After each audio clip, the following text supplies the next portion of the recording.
Praise the Lord. Praise the Lord. Hallelujah. Hallelujah. I wonder which army has sound like that. और मैं सोच रहा हूँ कि कौन सी सेना ऐसे ऐसे सुनाई देती है. Have you ever seen an army drilling? क्या आपने कभी एक आर्मी को ड्रिलिंग करते हुए देखा है? Have you seen on television?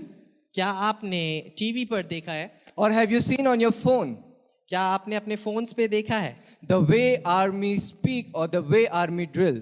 और कैसे एक जो सेना होती है वह चलती है, या कैसे एक सेना जो होती है वह अपना ड्रिल्स करती है. Pastor Pankaj spoke to us about army of God. पर पास्टर पंकज ने हमसे परमेश्वर की सेना के बारे में बातचीत करी थी. But if the army is so without spirit and with joy, परंतु अगर जो सेना है वह इतनी आत्मा रहित होगी या जिनके अंदर आनंद नहीं होगा, do you think the demons are going to flee away? क्या आपको लगता है शैतान भागेगा ऐसी सेना से? Let's try one more time. Hallelujah! Hallelujah, Hallelujah! Hallelujah. My sound should be less and your sound should be more. Hallelujah! One more time. Hallelujah! Hallelujah. That is the sound of the army of God. Amen? आमेन. यह परमेश्वर की सेना की आवाज है. Because when you speak, क्योंकि जब आप बोलते हैं the demons and the kingdom of darkness should tremble. जो शैतान है और अंधकार की शक्तियां कांप जानी चाहिए. Hallelujah! Hallelujah. Let's bow our heads in prayer as we pray. आए हम अपनी आंखों को बंद करें जैसे हम प्रार्थना में जाएं. Abba Father, we come before you this morning. परमेश्वर पिता, हम तेरे सम्मुख आते हैं आज की सुबह. And we want to thank you for the grace that you have given us. और प्रभु धन्यवाद उस अनुग्रह के लिए जो तूने हमें दिया है. We know that we are nothing without you, Lord. प्रभु हम जानते हैं कि हम तेरे बिना कुछ भी नहीं हैं. We thank you that you have redeemed us through your precious और Son. धन्यवाद प्रभु कि तूने अपने उस पुत्र के द्वारा हमें बचाया है. And we thank you that you have accepted us in your kingdom. और धन्यवाद प्रभु कि तूने हमें अपने राज्य में अपनाया है. And you have given us grace to grow in the likeness of और Christ. प्रभु तूने हमें अनुग्रह दिया है कि हम यीशु के समान बनते जाएं. Lord, this morning I pray प्रभु आज की सुबह हम प्रार्थना करते हैं that all our eyes of understanding be opened in Jesus' name. कि हमारी आंखें, जो समझ की आंखें हैं, वहाँ खुल जाएं यीशु के नाम से. And Lord, help us to understand the spiritual growth. और प्रभु हमें मदद कर कि हम समझें उस आत्मिक उन्नति को. प्रभु Help us to understand your idea about the spiritual और growth. प्रभु धन्यवाद हमें मदद करें कि हम समझ पाएं तेरे उस आइडिया को, तेरी उस योजना को आत्मिक उन्नति के बारे Take में. away every sleep, slumber and distraction from our hearts. प्रभु जी हर एक नींद, हर एक आलस और हर एक डिस्ट्रैक्शन को आप हमारे हृदय से हटा दें खुदा. And help us to be focused on your word. और प्रभु हमें मदद करें कि हम तेरे वचन पर ध्यान लगाएं. Make me a worthy vessel to preach your word, O Prabhu Lord. धन्यवाद, मेरे को एक योग्य बर्तन बना कि मैं तेरे वचन को बांट सकूं. We thank you and we give you glory. हम तेरे को धन्यवाद देते हैं और तुझे सारी महिमा देते हैं. For in Jesus Christ's most holy name we pray. क्योंकि यीशु मसीह के पवित्र नाम में हम मांगते हैं. Amen. Amen. Hallelujah. Hallelujah. Again the army is very silent. Hallelujah. Hallelujah. So last time we saw about the growth. Amen.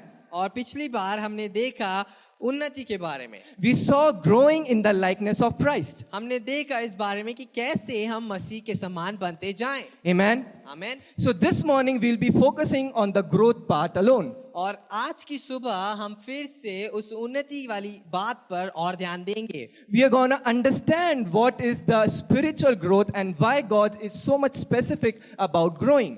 और हम इस बात को समझने वाले हैं कि क्या आत्मिक उन्नति होती है और क्यों परमेश्वर इस उन्नति के पीछे लगा है. Because the last time we saw that growth is not man's principle but it's God's principle. क्योंकि पिछली बार हमने इस बात को सीखा था कि जो उन्नति है वह मनुष्य की कोई योजना नहीं है परंतु परमेश्वर की एक योजना है. And everything that God has created is under the process of growth. और हर एक वह बात जो परमेश्वर ने बनाई है वह इस उन्नति के एक कार्य में है. So how can men be excluded from that process? और तो कैसे फिर मनुष्य उस बात से अलग होएगा. And we saw the verse last time. और हमने पिछली बार इस आयत को देखा था. Genesis chapter 1 verse 27 which says, So God created man in his own image, in the image of God he created him, male and female he created them. और वह इस बात को कहती है उत्पत्ति 1:27 तक परमेश्वर ने मनुष्य को अपने स्वरूप के अनुसार उत्पन्न किया, अपने ही स्वरूप के अनुसार परमेश्वर ने उसको उत्पन्न किया, नर और नारी करके उसने मनुष्य की सृष्टि की। The next verse it says, and God blessed them and said to them, be fruitful, multiply, fill the earth and subdue it and have dominion. और अगली आयत में परमेश्वर ने उनसे कहा, और परमेश्वर ने उन्हें आशीष दी और उनसे कहा, फूलो फलो और पृथ्वी में भर जाओ और उसको अपने वश में कर लो और समुद्र की मछलियों तथा आकाश के पक्षियों और पृथ्वी पर रेंगने वाले सब जंतुओं पर अधिकार रखो। So with this verse we see that growth is God's principle, because fruitful, multiply is another word for the idea of growth. और इस आयत के द्वारा हम इस बात को देखते हैं कि उन्नति जो है वो परमेश्वर का एक सिद्धांत है, क्योंकि फलवंत होना और हर एक बात में उसको प्रभुता करना परमेश्वर का एक कार्य है। But God intended the man to be in his likeness and to be his image and then multiply. परंतु परमेश्वर इस बात को चाहता था कि मनुष्य पहले परमेश्वर की समानता में हो, परमेश्वर की छवि में हो और उसके बाद वह बड़े फूले फले। So what a man carries, he grows into it, then he produces its fruit, then he multiplies it, then he fills the earth with it, he subdues with it, and he have dominion with it.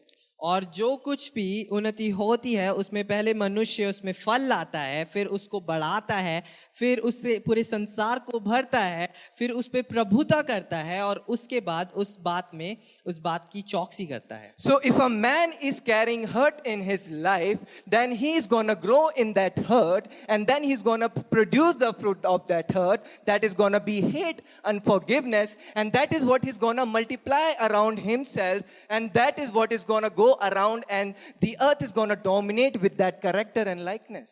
और इसी वजह से अगर मनुष्य एक चोट को अपने अंदर लेके चल रहा है तो फिर वो उस चोट के फल लेकर आएगा, उन फलों को और बढ़ाएगा, पूरी संसार को उससे भर देगा और फिर उसी चोट से वह प्रभुता करेगा और उस चोट से वह हर एक बात पे आगे बढ़ेगा। But if a man is carrying the image and likeness of God, then he's going to produce the fruits of it, for example, love, forgiveness, mercy, grace, and then he's gonna multiply it to the others, and the earth will be filled with that, and that was God's original plan in Genesis chapter 1.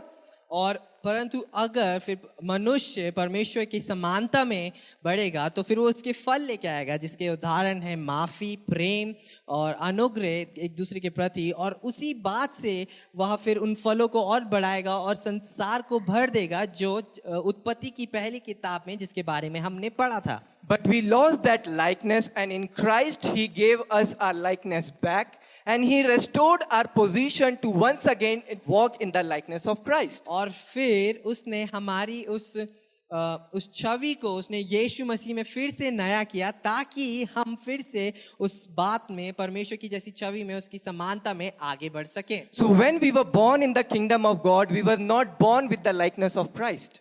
तो जब हम परमेश्वर के राज्य में जन्म लेते हैं तो हम मसीह की समानता में जन्म नहीं लेते हैं। Everything that is born is not born as an adult or a full mature person. तो जो कोई भी चीज जब उत्पन्न होती है तो वह उत्पन्न होते ही एक बड़ा आदमी या बड़े कोई कार्य में नहीं होता है। So that person, that baby has to go under the process of growth and to become a full mature तो person. उस व्यक्ति को यानी उस बालक को बढ़ने की जरूरत होती है, उसको और उन्नति की जरूरत होती है जीवन में, ताकि वह एक पूरा लड़प्पन में एक व्यक्ति, एक आदमी बन सके। So that's why we are focusing today on understanding what the spiritual growth means. तो इसीलिए हम आज के दिन इस बात पर ध्यान लगाएंगे कि समझना क्या आत्मिक उन्नति होती है। Why? Because we have to go back to Genesis chapter 1 to fulfill God's plan that he had for the mankind. और ऐसा क्यों? क्योंकि हमें वापस उत्पत्ति की पहली किताब में वापस जाना है, जहां परमेश्वर की जो ओरिजिनल योजना थी मनुष्य के लिए, उसको हम संपूर्ण कर सकें। Amen. Amen. So what is understanding? तो क्या है यह समझना? It's a very simple word, यह एक बहुत ही साधारण सा शब्द है, but many times we can misinterpret that word. परंतु कई बारी हम इस शब्द को गलत अनुवाद कर सकते हैं। Amen. Amen. So how many of you are artists? Please raise your hands. हम में से कितने लोग आर्टिस्ट हैं, कलाकार हैं यहाँ पर? How many of you like to draw हम में से or to paint? कितने लोगों को ड्रॉ करना या पेंट करना पसंद है? Okay, so another question, how many of you have done painting while you were in school? हम में से कितने लोगों ने स्कूल में पेंटिंग कर रखी In है? school time, teachers have given us all, different things to paint. और स्कूल के समय में हमारे सबके शिक्षकों ने हमें अलग अलग चीजें पेंट करने के लिए दी होंगी। So when they tell you to paint something, तो जब वह आपको कोई चीज बनाने के लिए या रंग भरने के लिए कहते हैं, in the artist's mind, there is already a complete picture. तो एक जो कलाकार है उसके मन में पहले से वो छवि जो है पूरी संपूर्ण है, And that is his original idea. और वह उसकी पहली योजना है, वह पहली संपूर्ण योजना है। So when you see some artist in the middle of the process of drawing, तो जब आप फिर एक कलाकार को उस कला के बनाने समय में बीच में देखेंगे, you will be like, what is this rubbish? आप कहेंगे क्या क्या कूड़ा बना रखा है, Because you don't understand what that person is doing. क्योंकि आप समझ नहीं पा रहे हैं कि क्या वह व्यक्ति बनाना चाह रहा है। To understand what he is doing, you have to go into the mind of the artist and get the complete picture. तो फिर क्या वह कलाकार बनाना चाह रहा है, इस बात को समझने के लिए आपको वापस उसके मन में जाना पड़ेगा ताकि आप उस छवि को देख सकें। And then you will be like, oh, so you are trying to draw a pot. तो फिर आप कहेंगे, अच्छा, अरे तुम एक गमला बनाने की कोशिश कर रहे हो। But I thought you are just making curves and this and all. पर मुझे तो ऐसा लगा कि तुम ऐसी टेढ़ी मेढ़ी लाइनें खींचने में लगे हुए हो। To understand anything, you have to go as close as possible to the original idea. तो किसी भी बात को समझने के लिए आपको उस बात की जो पहली योजना जहां से वह उत्पन्न हुई है उसके करीब जाने की जरूरत होती है। Please write down the definition of understanding. आप लिख सकते हैं इस समझ की परिभाषा को। Understanding means to be one with the original idea. समझने की परिभाषा यह होती है कि हम उस योजना के लिए जहां से वह बात उत्पन्न हुई है उसके पास जा सकें। To have a clear idea of what is in the mind of the author. कि हमें एक स्पष्ट रूप से पता हो कि लिखने वाला क्या यहाँ पर लिखता है या बनाने वाला क्या यहाँ पर बनाना चाह रहा है। So when you are not clear about the original idea, you miss the idea. तो जब आप उस योजना के बारे में अपने दिमाग में स्पष्ट नहीं होंगे तो आपने शायद कुछ गलत बात या गलत धारणा ले ली होगी। And that is called misunderstanding. और उसका अनुवाद है कि ना समझना। Because you miss the original idea. आपने उस योजना को गलत रूप से समझ लिया है। Every one of us have washing machines in their home, right? हम सबके घर में वॉशिंग मशीन्स हैं। And we know that the original idea why it was made was to wash clothes. और हमें पता है कि उसको बनाने के पीछे जो वजह थी वह यह थी कि वह कपड़े धुल सके। But if you miss that idea, you will put your vessels into that and start washing. और परंतु अगर आप उस योजना को पर नहीं चलेंगे तो आप शायद उसमें अपने बर्तन डाल के बर्तन धोने लगेंगे। And you have so much beautiful cups that you love and you put it in that washing machine and you wash. और आपके पास बहुत ही सुंदर सुंदर कप्स हैं शायद, और आप उसको वॉशिंग मशीन में डालेंगे और धुल देंगे। But what is the result? Your cups break. परंतु उसका क्या परिणाम होगा? आपके कप्स टूट जाएंगे। So misunderstanding can bring you harm. तो जो यह ना समझना है या गलत समझना है या आपको चोट पहुंचा सकता है। That's why understanding spiritual growth is very important. इसीलिए आत्मिक उन्नति को समझना बहुत जरूरी है। Because if you don't understand, then you might miss God's idea of spiritual growth. और क्योंकि अगर आप नहीं समझेंगे तो शायद आप परमेश्वर की योजना जो है आत्मिक उन्नति के लिए उसको मिस कर देंगे। And it will bring you harm. वो उसको छोड़ देंगे और वह शायद आपके लिए फिर चोट लेकर आएगी। So what is the importance of understanding according to the Bible? और क्या है फिर एक जरूरत समझने की बाइबल के अनुसार? The Bible says in Proverbs chapter 7 verse 4, say to wisdom, you are my sister, and call understanding your nearest kin. और बाइबल नीति वचन 7 उसके 4 में कहती है कि बुद्धि से कह तू मेरी बहन है और समझ को अपना साथी बना। The Bible says that your understanding should be what? Your best friend. और बाइबल इस बात को बताती है कि बुद्धि जो है, समझ जो है, वह तेरे सबसे करीबी दोस्त होना चाहिए। Next in Proverbs chapter 16 verse 16 and 22 it says, how much better to get wisdom than gold, and to get understanding is to be chosen rather than silver. Understanding is a wellspring to him who has it, but the correction of fools is folly.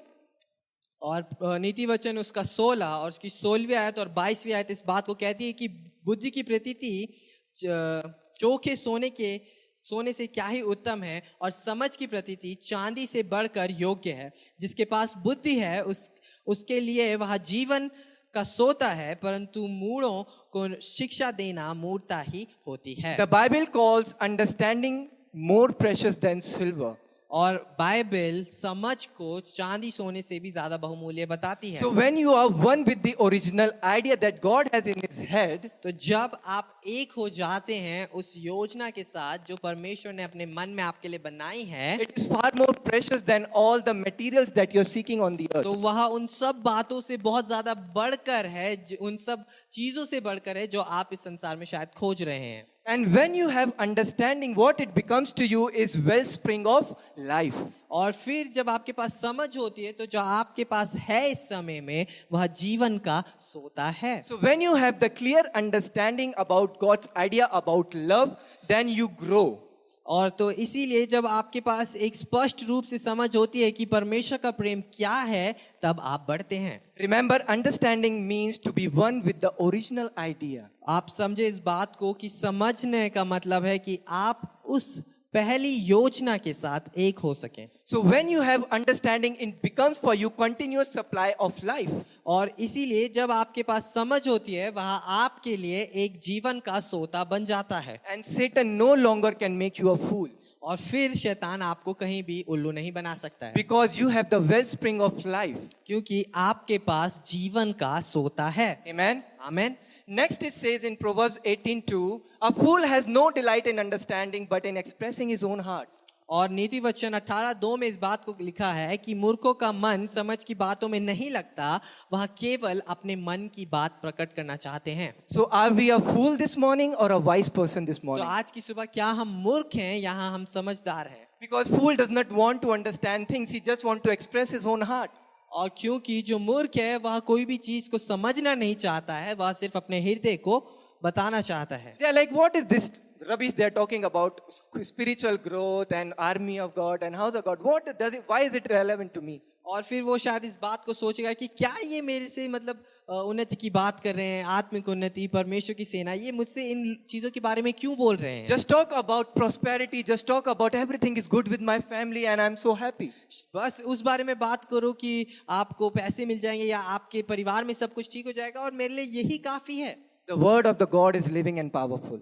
परमेश्वर का वचन जीवित और सामर्थी है। And everything that is in the word of God is for our benefit. और हर एक चीज जो परमेश्वर के वचन में है वह हमारी उन्नति के लिए है। The Bible says in the end days, people will search those speakers who will speak the sermons that will remove the itching of their ears. और बाइबल इस बात को बताती है कि अंत के समय में लोग उन प्रचारकों को ढूंढेंगे जो उनकी कान की खुजली को मिटा सकें। All they want to hear what they want. और सिर्फ वो ऐसे लोगों को ढूंढेंगे जो वह बातें कहें जो वह सुनना चाहते हैं। But they don't want to hear what God has for them. और परंतु वह यह नहीं सुनना चाहते हैं कि क्या परमेश्वर उनके लिए कहता है। And that will stop you from growing. और वह चीज आपको आपकी उन्नति से रोकेगी। In next verse we say, for the Lord gives wisdom, from his mouth comes knowledge and understanding.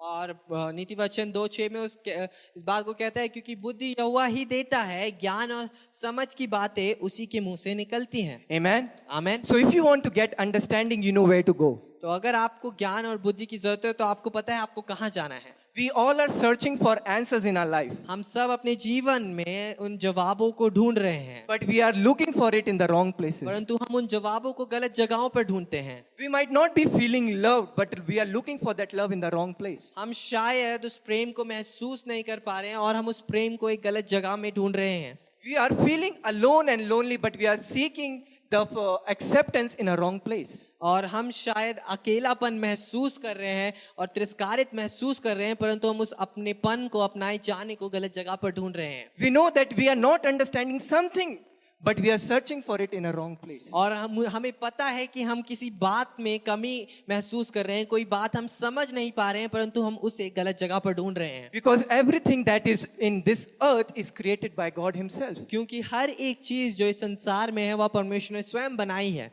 If you want to understand the principles of life, you have to go to the one who has created it. अगर आपको जीवन के सिद्धांतों को समझना है, आपको उस व्यक्ति के पास जाना पड़ेगा जिसने उस जीवन की रचना की। So if we are like, Lord, I don't understand how I have to supposed to love like you, help me understand. और अगर हम इस बात को कहते हैं कि प्रभु मुझे नहीं समझ आ रहा है कि मैं कैसे तेरे समान प्रेम रखूं, तो मेरी मदद कर, मुझे समझा। Because God is the one who has created that principle.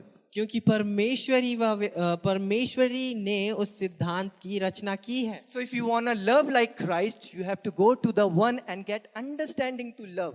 और अगर आपको फिर मसीह के समान प्रेम रखना है तो आपको मसीह के पास जाना होगा और उस बात को समझना होगा। And Christ will sit with you and help you explain his original idea about loving the people. और फिर यीशु आपके साथ बैठेगा और आपको समझाएगा कि कैसे मैं लोगों से प्रेम रखता हूँ। If you're not able to forgive the people who have hurt you, अगर आप उन लोगों को माफ नहीं कर पा रहे हैं जिन्होंने आपको चोट पहुंचाई है, and you're not understanding how to do it, और अगर आप इस बात को नहीं समझ पा रहे कि कैसे मैं करूं ये, go to the one who did that. आप जाएं उस व्यक्ति के पास जिसने ऐसा किया। Do you think it was easy for Christ to say on the cross, Father, forgive them for they don't know what they do? क्या आपको लगता है कि यह मसीह के लिए बहुत आसान था क्रूस पर लटकते हुए इस बात को कहना कि पिता तो इन्हें माफ कर, क्योंकि ये नहीं जानते ये क्या करते हैं। But still he forgave. परंतु फिर भी उसने माफी दी। So if you want to understand something, you have to go to the one from whose mouth proceeds understanding. तो अगर आपको इस बात को समझना है किसी बात को, तो आपको उस व्यक्ति के पास जाना पड़ेगा जिसके मुख से वह बात निकली है। He is the original creator of understanding. क्योंकि वह उस बात की समझ का रचयिता है। Google is not the one who created that. Google is not the one who created that. Google ने उस बात को नहीं बनाया है।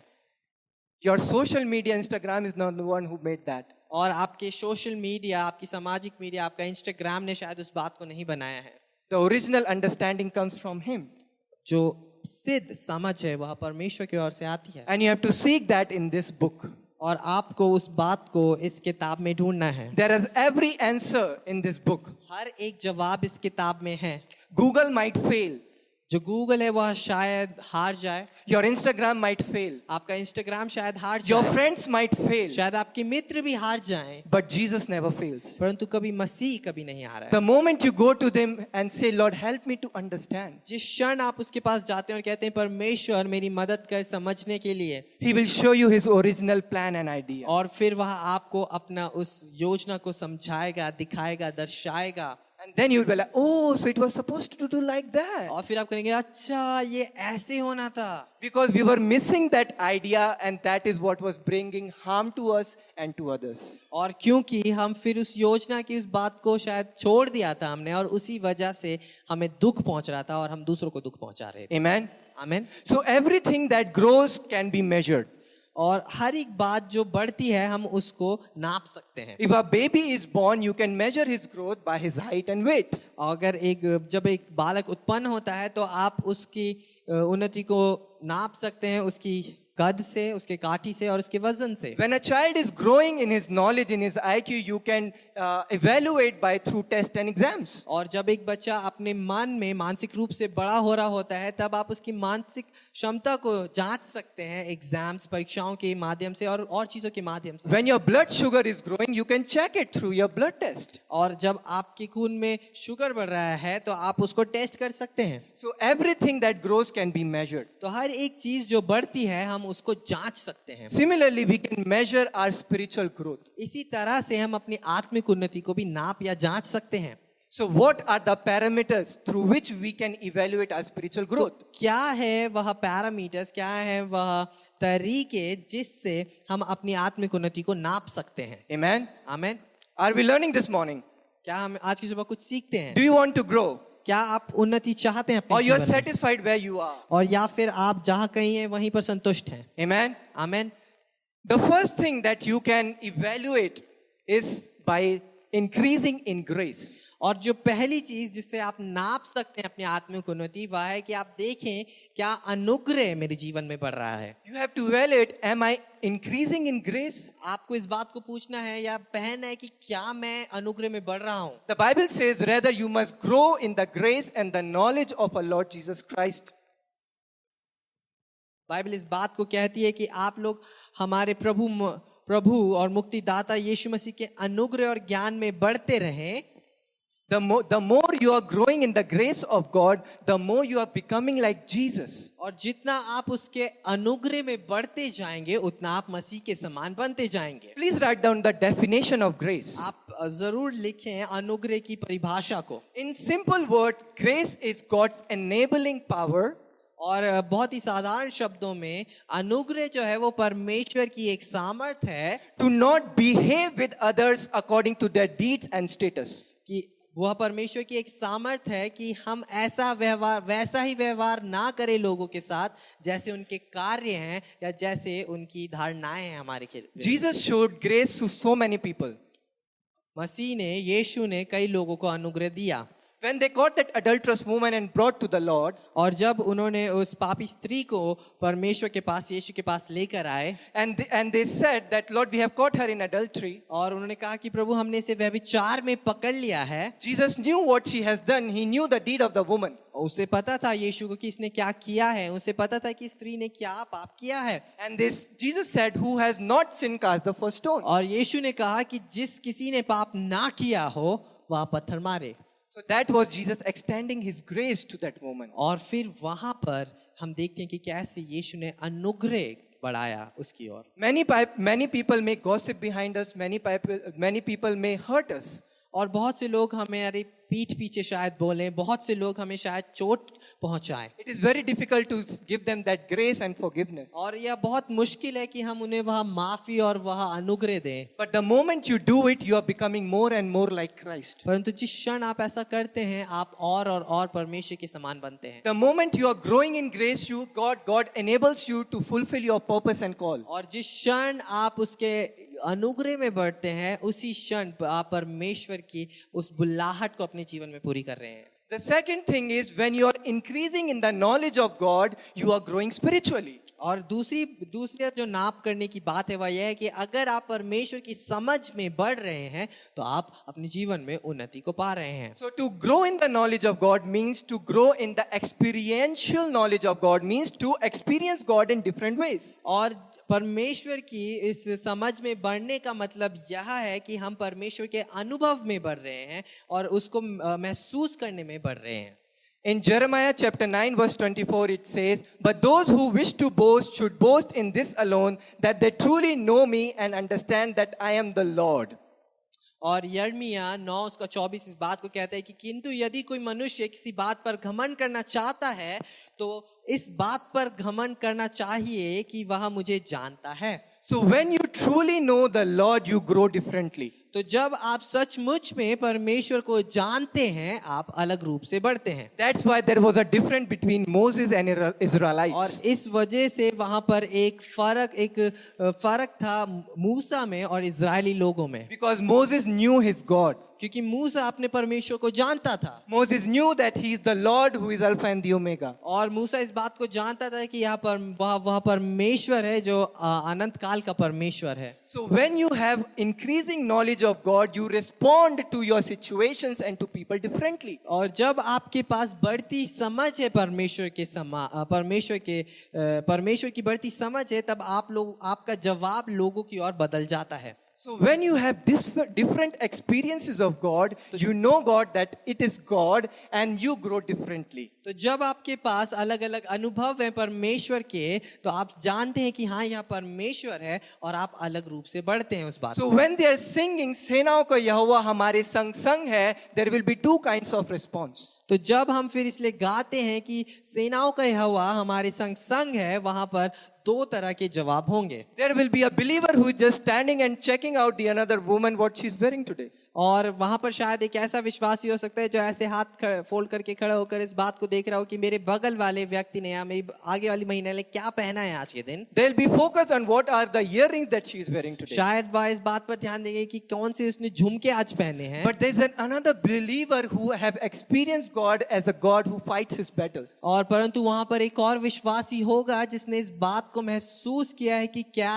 या कैसे परमेश्वर उसकी लड़ाइयों को लड़ता है। And that person will be crying because he knows when nobody stood for him, God stood for him. और वह व्यक्ति शायद रो रहा होगा इस बात पर क्योंकि उसे पता है कि जब कोई उसके लिए खड़ा नहीं था, परमेश्वर उसके लिए खड़ा था। And that person will be in tears because he knew that when everybody was putting allegations on him, God knew that that person is sincere. और शायद वह उस बात को वह रो रहा इसलिए होगा क्योंकि उसे पता है कि जब हर कोई उस पर दोष लगा रहा था, परमेश्वर उसको समझता था। So when the worship team is singing, your love never fails, it never runs out.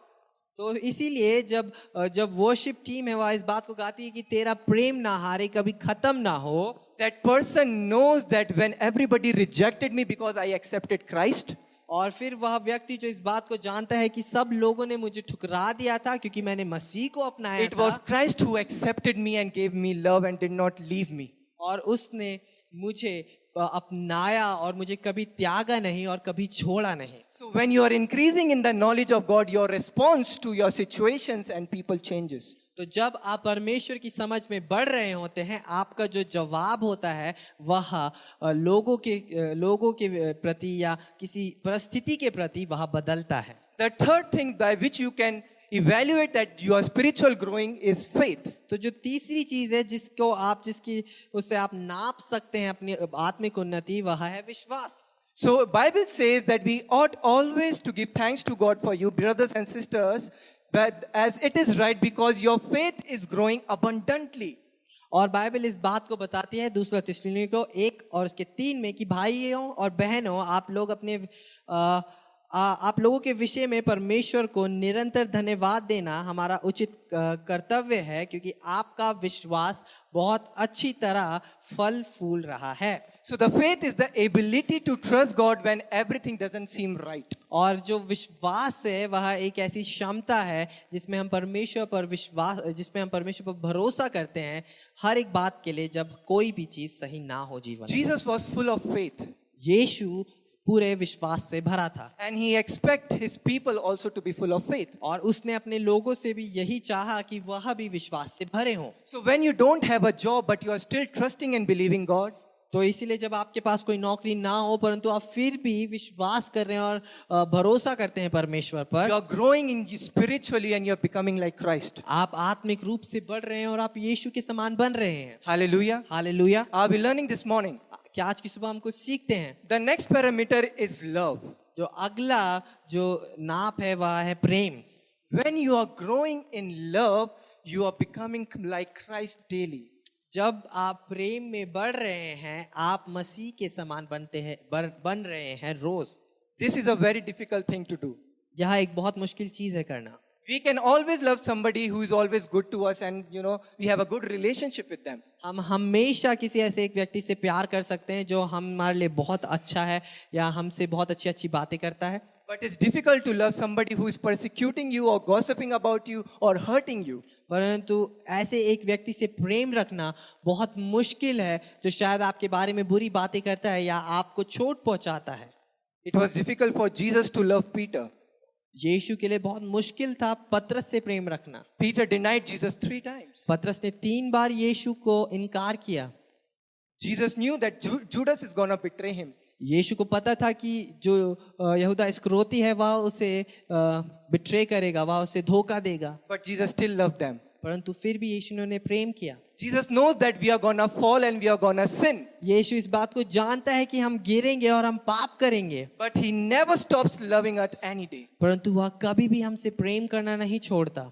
So when we increase in love, we are growing spiritually and we are becoming like तो Christ. जब हम प्रेम में बढ़ते हैं, हम आत्मा में बढ़ते हैं और हम मसीह के समान बनते हैं। Hallelujah. Hallelujah. The next thing is the fruits of the Holy Spirit. तो अगली बात है वह है पवित्र आत्मा के फल। So when the fruits of the Holy Spirit is growing in your life, you know that you are growing spiritually. तो जब पवित्र आत्मा के फल आपके जीवन में बढ़ते हैं, आपको पता है कि आप आत्मिक रूप से बढ़ रहे हैं। Hallelujah. Hallelujah. It is very difficult to have a joy when things are not good in your life. यह बहुत मुश्किल है कि आपके जीवन में आनंद हो जब कोई भी चीज सही ना चल रही It हो। is difficult to have peace when you are sick. और यह बहुत मुश्किल है कि आपके जीवन में शांति हो जब आप बीमार हो। And because of that, we might scream at our parents, we might scream at our friends. और इस वजह से शायद हम अपने माता पिता पर चिल्ला दें या अपने दोस्तों पर चिल्लाएं. We might hurt others. हम शायद दूसरों को चोट पहुंचाएं. But when we are growing in the fruits of the Holy Spirit,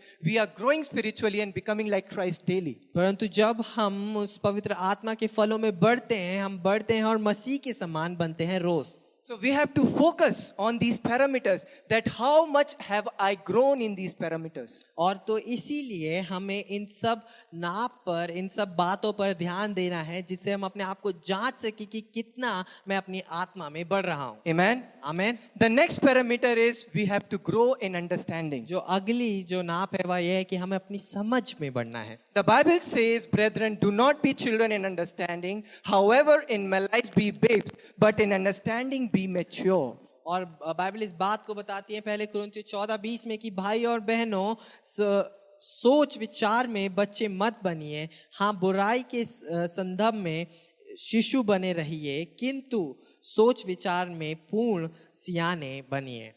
Understanding always influences our actions and decision. जो समझ है वह हमेशा हमारे कार्य को और हमारे हर एक निर्णय को प्रभावित करता है. So if you are misunderstanding the original idea of God about love, you might not able to love others how Christ loved. तो अगर आप गलत रूप से समझ रहे हैं प्रेम की उस परिभाषा को जो मसीह ने दी है, शायद आप किसी को गलत रूप से प्रेम कर रहे हैं. Because the more you grow understanding, remember, understanding is to be one with the original idea. आप याद रखें कि जो समझना है या समझदारी है वह यह है कि हम उस पहले योजना से एक जुड़े रहें. So if you lack understanding in the area of finances, you will spend money like that.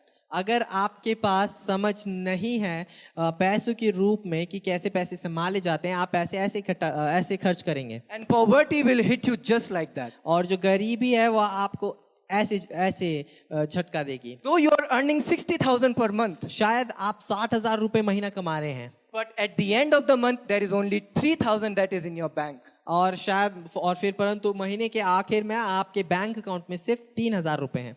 Are you learning this morning? क्या आप सीख रहे हैं आज की सुबह? Understanding is very important to grow spiritually. जो समझदारी है वह बहुत जरूरी है आत्मिक रूप से बढ़ने के लिए. Because when you understand things correctly, you apply it correctly. क्योंकि जब आप चीजों को सही रूप से समझते हैं, आप उन्हें सही रूप से करते हैं. For example, when we are going to gym, तो इसका उदाहरण यह है कि जब हम जिम जा रहे हैं and you have to do your triceps, और आपको अपने ट्राइसेप्स बनाने हैं, you do not go under a gym instructor, आप एक जिम इंस्ट्रक्टर के पास नहीं जा रहे हैं, and you start to do exercising on your own. आप अपने आप से एक्सरसाइज करने लगे हैं. And the moment you go there and you are doing, और आप जा रहे हैं वहां पे और कर रहे हैं, you have no understanding that what exercises addresses what muscle. आपको कोई समझ नहीं है कि कौन सी एक्सरसाइज कौन सी मसल को पे कार्य करेगी. I used to do like that. मैं ऐसा ही करता था. I did not have understanding what is the right way to do triceps. और मुझे नहीं पता था कि क्या सही तरीका है कि मैं अपने ट्राइसेप्स को बना सकूं. And after finishing workout, I used to have a lot of pain. और फिर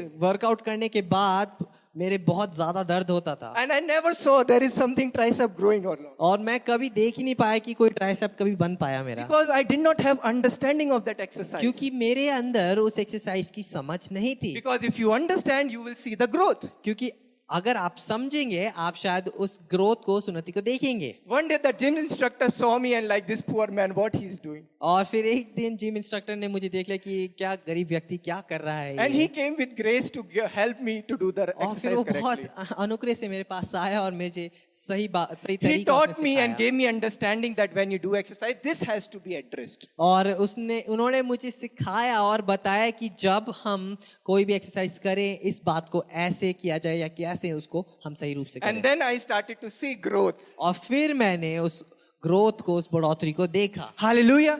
hallelujah. Understanding is very important to grow. समझना बहुत जरूरी है हमारी बढ़ोतरी के लिए. Amen. Amen. The last thing that the parameter for our spiritual growth is service to God. और जो आखिरी जो हमारा नाप है हमारी उन्नति को जांचने के लिए वह है कि हम परमेश्वर की कैसे सेवा कर रहे हैं. The Bible says, whatever you do, do it heartily as to the Lord and not to man, knowing that from the Lord you will receive the reward of inheritance, for you serve the Lord. और कुलूसियों 3:23 और 24 में Bible इस बात को कहती है कि आप लोग जो भी काम करें मन लगा कर करें, मानो मनुष्य के लिए नहीं बल्कि प्रभु के लिए काम कर रहे हो, क्योंकि आप जानते हैं कि प्रभु पुरस्कार के रूप में आपको विरासत प्रदान करेगा।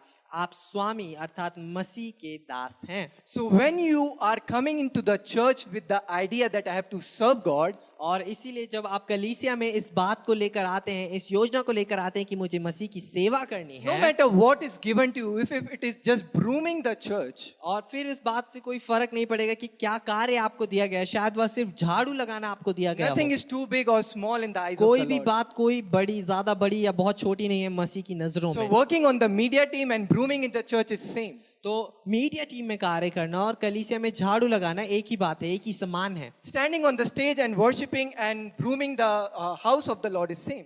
जो स्टेज में रहकर आराधना करना है और झाड़ू लगाना जो है वह एक समान है, Because it is about serving to the God and not yourself. क्योंकि यह परमेश्वर की सेवा के बारे में है, आपकी सेवा के बारे में नहीं है। The Bible is very clear that how you have to serve the Lord. It says, serve the Lord heartily means with all of your heart. और बाइबल स्पष्ट रूप से हमें बताती है कि कैसे उसकी सेवा करनी है। वह कहती है कि संपूर्ण हृदय से, मन से तू उसकी सेवा कर। So when Joy posts a message in the worship group, 8 a.m. we are going to meet in the church hall, don't grumble. और तो इसीलिए जब जॉय वर्शिप ग्रुप में मैसेज लिख रहा है कि 8 बजे शायद हमें हॉल में आना है, तो हम उस बात पे कुड़कुड़ाए ना। We'll be like, this guy doesn't have any work. और हम कहेंगे कि अरे इस व्यक्ति के पास तो कोई काम है ही नहीं। We are going to the work. We are so tired. Let us sleep at least 1 hour in morning. और वह हम हर जगह अपने कार्य में जा रहे हैं, हम कितने थके हारे हैं, हमें 1 घंटा और सोना है सुबह। But when you are heartily serving the God, you are growing and becoming like Christ. परंतु जब आप पूरे हृदय से मसीह की सेवा कर रहे हैं, आप बढ़ रहे हैं और मसीह के समान बन रहे हैं। There are many people who came to Jesus to get healed and to be delivered. वहां पर बहुत से लोग हैं जो मसीह के पास आए थे चंगाई के लिए और छुटकारे के लिए। Don't you think he would be tired? आपको क्या लगता है कि वह शायद थका ना हो? Healing people, preaching and delivering people from the morning till night. और लोगों को चंगाई देना, लोगों को छुटकारा देना, उसके वचन का प्रचार करना सुबह से शाम। But he still accepted people and he still served them. और परंतु उसने फिर भी लोगों को अपनाया और लोगों की सेवा की। When it means serving to God, it doesn't mean that you should have a position to serve. और जहां पर लिखा है कि परमेश्वर की सेवा करो, इसका मतलब ये नहीं कि आपके पास कोई जगह या कोई पोजीशन होना चाहिए, कोई औहदा होना चाहिए उसकी सेवा के लिए। You can find anything to serve the Lord. आप कुछ भी ढूंढ कर उसकी सेवा कर सकते हैं, But your heart should be like, I have to serve the Lord. परंतु आपका हृदय होना चाहिए कि मुझे उसकी सेवा करनी है। Because Christ came to serve and not be served. क्योंकि मसीह आया सेवा करने के लिए, सेवा पाने के लिए नहीं। So if you are working to get applaud and to get praises from men, you are not serving the Lord, you are serving तो yourself. अगर आप इसलिए काम कर रहे हैं, इसलिए सेवा कर रहे हैं कि आपके लिए ताली बजे या आपको मनुष्य देखे, तो आपका हृदय सही जगह पर नहीं है। You just have to serve the Lord no matter what is given to you. आपको सिर्फ परमेश्वर की सेवा करनी है, इससे कोई फर्क नहीं पड़ता कि क्या कार्य आपको दिया जाता है। Amen. Amen. We have to serve the Lord and we have to grow in serving the Lord. और हमें परमेश्वर की सेवा करनी है और हमें बढ़ना है उसकी सेवा करने में। I like this thing about Paul so much. He calls himself bond servant. और मुझे पौलुस के बारे में यह बात बहुत अच्छी लगती है। वो अपने आप को ऐसे कहता है पैदाइशी सेवक। He always say that I am the bond servant to Christ. और वो हमेशा कहता है कि मैं एक पैदाइशी सेवक हूँ मसीह का। More than calling himself apostle, he says that I am the bond servant of Christ. अपने आप को प्रेरित कहने से ज्यादा वो अपने आप को मसीह का सेवक कहता है। I wonder why he is so spiritually grown. मैं सोचता हूँ इस बात को कि कैसे वह आत्मिक रूप से इतना बड़ा है या इतना बड़ापन में है। He says, imitate me as I imitate Christ. वह कहता है कि मेरी नकल करो जैसे मैं परमेश्वर की नकल करता हूँ, यीशु की नकल करता हूँ। Christ served. यीशु ने सेवा करी, Paul also served. पौलुस ने भी सेवा करी। And in doing that, they grew into the likeness of God. और इस बात को करने से वह मसीह यानी यीशु के समान होते गए। Hallelujah. Hallelujah. Satan doesn't like you to grow. शैतान नहीं चाहता कि आप उन्नति पाएं। And he will do anything to stop you from growing. और वह हर एक चीज को करेगा कि आप अपनी बढ़ोतरी से रुकें। Because if he can stop you from growing, he can stop God's original plan. क्योंकि अगर वह आपको बढ़ोतरी से रोक सकता है, वो परमेश्वर की उस योजना को रोक सकता है। So one thing that can hinder you from growing तो एक चीज जो आपको बढ़ोतरी से रोक सकती है is hypocrisy and pretense. वह है दोगलापन। Hypocrisy and pretense. वह है दोगलापन। If you're coming with hypocrisy, you can never grow spiritually. अगर आप दो मन के साथ आते हैं, दोगलेपन के साथ आते हैं, आप कभी भी आत्मा के साथ वापस नहीं जा सकते हैं। Hallelujah. Hallelujah. Do you know the origin of the word hypocrite? आपको इस शब्द का जो जहां से यह शब्द उत्पन्न हुआ था, हिपोक्रेट या दोगलापन, उसका उत्पत्ति जानते हैं क्या आप? So in Greek dramatics, what used to happen, there used to be a single artist who used to narrate the whole picture. और जो ग्रीक जो संस्कृति थी, उसमें वहां पर एक व्यक्ति होता था, एक कलाकार होता था जो पूरी पिक्चर को या पूरी छवि को बनाता था। He used to narrate the whole drama, just one single person. और वह एक ऐसा डायरेक्टर था जो पूरे उस ड्रामा को नरेट करता था, उसके बोलता था मतलब। And how he used to do that, he used to have multiple masks. और वह कैसे ऐसा करता था, उसके पास अलग अलग मुखौटे थे। So for every scene, he used to put one mask and narrate the story. और हर एक फिर सीन के लिए वह अपने उस मुखौटे को पहनता था और फिर उस कहानी को सुनाया करता था। This has deeply grown in humans. और यह जो है मनुष्य में बहुत गहरे रूप से जड़ पकड़ ली है। Hypocrisy has become so casual for us. और जो यह दोगलापन है, यह हमारे लिए बहुत ही एक साधारण सी बात हो It गई has है। become so easy for us to be a hypocrite. और हमारे लिए दोगला होना बहुत ही एक साधारण सी बात है। So in your school you have one mask. तो आपके स्कूल में आपके पास एक मुखौटा है, In your home you have one mask. आपके घर में आपके पास एक मुखौटा है, In your church you have one mask. आपकी कलीसिया में आपके पास एक मुखौटा है, With your friends you have one mask. आपके मित्रों के साथ आपके पास एक मुखौटा है। And then you are saying, Lord, help me to grow. और फिर आप कह रहे हैं, परमेश्वर मेरी मदद कर उन्नति में। And Lord is like, which one should I help you? और फिर परमेश्वर कहता है, किसकी मैं मदद करूं? Lord is like, which mask should I help? परमेश्वर कह रहा है, कौन से मुखौटे की मैं मदद करूं? Because we are constantly changing masks. क्योंकि हम अपने मुखौटे को बदलते जा रहे हैं। We are confusing God. हम परमेश्वर को कंफ्यूज कर रहे We are हैं। confusing the believers. हम जो विश्वासी हैं उनको कंफ्यूज कर We are रहे हैं। confusing the pastors. हम जो पास्टर्स हैं, पासबान हैं, उनको कंफ्यूज कर And रहे above हैं। all, we are confusing ourselves. और हम अपने आप को असमंजस में डाल रहे हैं। So if you have multiple masks, how God can help you? तो जो अगर आपके पास बहुत ढेर सारे मुखौटे हैं, बहुत ढेर सारे चेहरे हैं, कैसे परमेश्वर आपकी मदद कर पाएगा? If you have multiple masks, how can your pastor help you? अगर आपके पास कई ढेर सारे चेहरे हैं, तो कैसे आपके पासबान आपकी मदद कर पाएंगे? Hypocrisy is a dangerous thing. दोगलापन एक बहुत ही हानिकारक चीज है। The Bible says in Matthew 23:27, what sorrow awaits you teachers of religious law and you Pharisees, hypocrites, for you are like whitewashed tombs, beautiful on the outside, but filled on inside with dead people's bone and sorts of impurity. और Bible मत्ती उसके 23-27 में इस बात को कहती है कि ढोंगी शास्त्रियों और फरीसियों, धिक्कार है तुम पुती हुई कब्रों के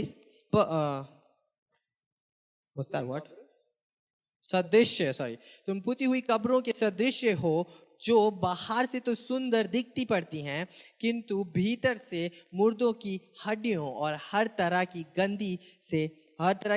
गंदगी से भरी हुई हैं। Amen. Amen. This is what hypocrites are like. और यह ढोंगी लोग ऐसे दिखते They हैं। are focused on the outside appearance. वह बाहरी रूप में बहुत ज्यादा ध्यान देते हैं। So if you're wearing any expensive shirt, तो शायद आप एक बहुत महंगी शर्ट पहने हुए you हैं, are wearing US Polo, for example, आप शायद यूएस पोलो की कमीज पहन कर बैठे हैं and you are coming to church और आप कलीसिया में आते हैं neatly dressed, बहुत ही अच्छी रूप से कपड़े पहनकर, and people will be like, oh, they are so spiritual. और लोग शायद कहें, अरे कितने धार्मिक लोग हैं। But inside that person is full of bitterness and anger and hurt. परंतु उस व्यक्ति के अंदर वहां पर बहुत सी कड़वाहट है, बहुत सा गुस्सा है।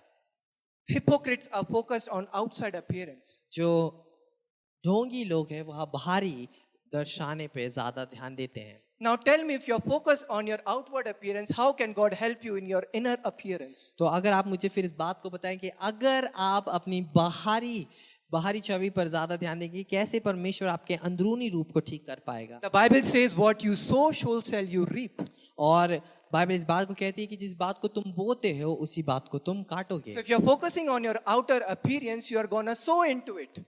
तो अगर आप अपनी बाहरी रूप पर ध्यान देंगे तो आप शायद उसमें बो रहे हैं, But if you are sowing on your inner appearance, you will reap of it. और परंतु अगर आप अपनी अंदरूनी छवि पर ध्यान दे रहे हैं तो आप उसमें ही फल काटेंगे। In next verse it says, अगली आयत में इस बात को कहता है, outwardly you look like righteous people, but inwardly your hearts are filled with hypocrisy and lawlessness. और इस बात को कहते हैं कि इसी तरह तुम भी बाहर से लोगों को धार्मिक दिख पड़ते हो, किंतु भीतर तुम पाखंड और अधर्म से भरे हुए हो। Believers are very good actors. जो विश्वासी लोग होते हैं इस बात पर बहुत अच्छे हैं। Did you miss it? Or are you hearing it? क्या आप समझ पा रहे हैं या आपने इसको नजरअंदाज करा? Because we have to understand spiritual growth. हमें आत्मिक उन्नति को क्योंकि समझना है। I said believers are very good in acting. मैंने कहा जो मसीह लोग हैं वह एक्टिंग में बहुत अच्छे हैं। So the moment worship team is playing and everybody is worshiping, तो जिस क्षण वर्शिप टीम बजा रही है और हर कोई आराधना कर रहा है, the believer is checking out what is the clothes of the other person. तो जो विश्वासी है वो शायद देख रहा है दूसरे व्यक्ति ने क्या पहना है। And the moment they see the pastor has turned, और जिस क्षण वो देखते हैं पादरी साहब मुड़ गए, they're like, hallelujah, Lord, we bless your name. Oh, Lord, we give you glory. वो है प्रभु हम तेरे नाम को आराधना देते प्रभु। You see, आप देख पा रहे हैं, they're not worshiping the Lord with their heart. आप वह परमेश्वर को अपने हृदय से आराधना नहीं दे रहे हैं, They're worshiping the Lord only with their mouth. वह सिर्फ अपने मुखों से उसको आराधना दे रहे This हैं। is what is said in Isaiah. और यही यशाया की पुस्तक में लिखा है My people only worship me with their mouth, कि मेरे लोग सिर्फ अपने मुख से मेरी आराधना करते हैं, but their hearts is far away from me. परंतु उनका हृदय मुझसे बहुत दूर है। We say that we love each other. हम कहते हैं हम एक दूसरे से प्रेम रखते हैं, And the moment you greet your fellow believer, और जिस क्षण आप अपने साथी विश्वासी को ग्रीट करते हैं, you are स्वागत just करते shaking हैं, your hand like this. आप अपने हाथ ऐसे मिला रहे हैं।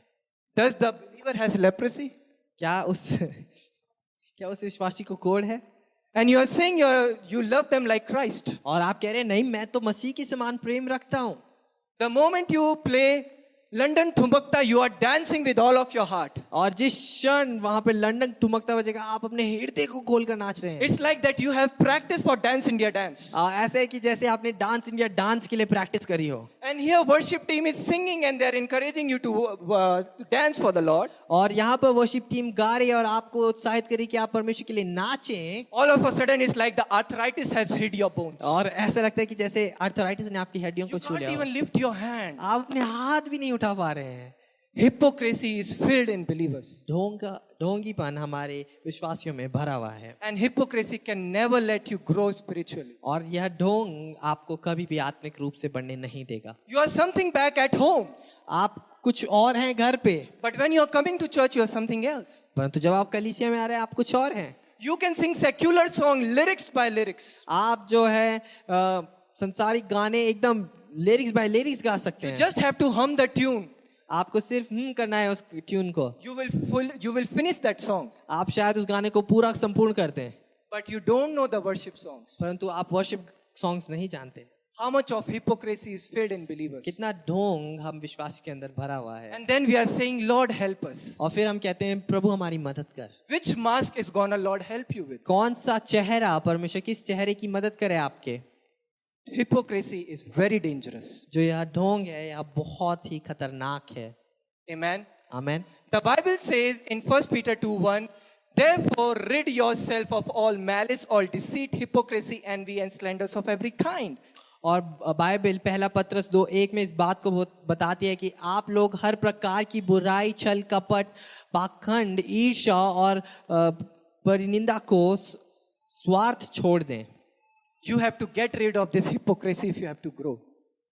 आप लोगों को इस ढोंग का साथ छोड़ना होगा। We have to get rid of it if we have to really grow. हमें इससे पीछा छुड़ाना होगा अगर हमें सचमुच में उन्नति चाहिए। Because if the hypocrisy is in you, क्योंकि अगर यह ढोंग आपके अंदर है, hypocrisy will bring all these things inside your life. यह ढोंग आपके जीवन में इन सब बातों को लेकर आएगा। The first thing that it will bring is inauthenticity. जो पहली चीज है वह इनऑथेंटिसिटी है। You are not real in your life. आप अपने जीवन में कोई भी बात स्पष्ट रूप से नहीं कर पाते हैं, सही रूप से नहीं करते हैं। You are carrying false image to God and to others. आप लोगों के लिए एक अलग छवि बनाते हैं। So when the pastors is approaching to you and they're asking how you are saying I'm good. तो इसीलिए जब जो पासवान है वह आपके पास आते पूछते हैं कि कैसे हो आप, तो आप कहते हैं अरे मैं बहुत अच्छा हूँ। But inside you are dealing with bitterness towards somebody and you did not tell him about him. परंतु अंदरूनी रूप से आप कड़वेपन से जूझ रहे हैं किसी और के प्रति। Because if you would have done that, if you would have been real, he would have helped you and prayed for you. पर क्योंकि अगर आप अपने असलीपन को बाहर लाते, अगर आप सच्चाई उनको बताते, शायद वो आपके लिए प्रार्थना करते। God would have helped you.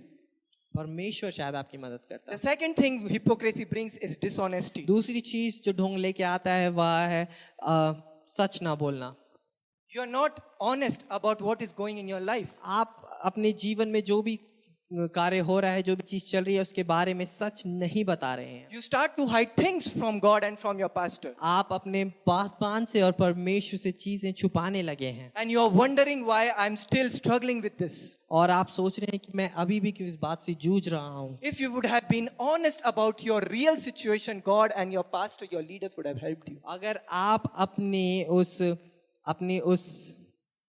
उस परिस्थिति के बारे में सच बोलते हैं अपने पासवान से, अपने लीडर से, परमेश्वर से, शायद आपकी मदद हो सकती थी। Because when you are honest, you are able to evaluate where I am strong and where am I weak. और क्योंकि जब आप जब सच्चाई को बोलते हैं, आप इस बात को जांच पाते हैं कि कहाँ मैं गलत हूँ, कहाँ मैं कमजोर हूँ, कहाँ मैं अपने ऊपर कार्य कर सकता So हूँ। if you are honest about your weaker areas, God can help you to grow. तो अगर आप अपने कमजोर जगहों के बारे में सच बोल सकते हैं, तो परमेश्वर आपको उन जगहों पर उठा सकता है। Amen. आमीन। So if you're not real and if you're not honest, who will help you? तो अगर आप सच्चाई को नहीं बोलेंगे तो कैसे परमेश्वर आपकी मदद कर पाएगा। The next thing hypocrisy brings in your life is stagnation. जो तीसरी चीज है जो हिपोक्रेसी आपके जीवन में, ढोंग आपके जीवन में लाएगा, वो है stagnation. You are same where you were yesterday. और आप एकदम संतुष्ट रहेंगे वहीं पर जहां आप कल थे।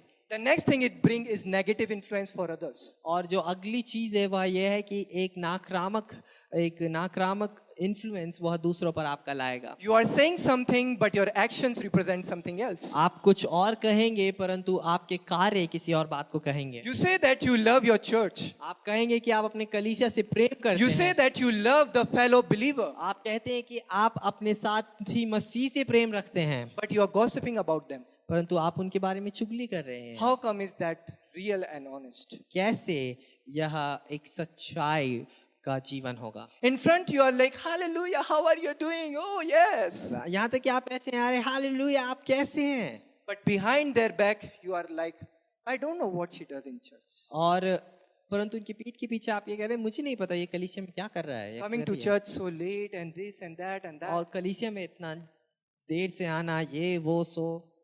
And seeing that the others who are with you will also fall.